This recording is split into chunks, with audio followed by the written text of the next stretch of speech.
Дүйсенбай Жұмасейітов 1953 жылы Жаңарқа ауданы Алғабас ауылында дүниеге келген.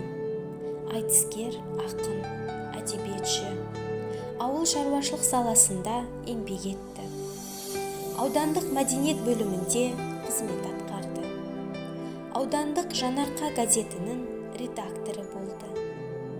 Жаңарқа аудандық мәслихатының хатшысы қызметін атқарды.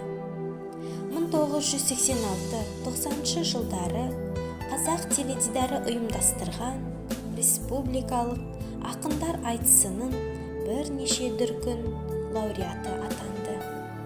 Жезқазған қаласында өткізілген Ұлытау үні фестивальдерінің аясында ұйымдастырылған ақындар айтысының бас жүлдегері. Майлықожаның 150 жылдық тойында бірінші жүлдесінің, Орынбай Таймановтың 100 жылдық тойының екінші жүлдесінің иегері. Өлеңдері аудандық, облыстық, республикалық басылымдарда жарияланған. Жаңарқа аудандық мәслихатының депутаты болды. 2017 жылы дүниеден озды.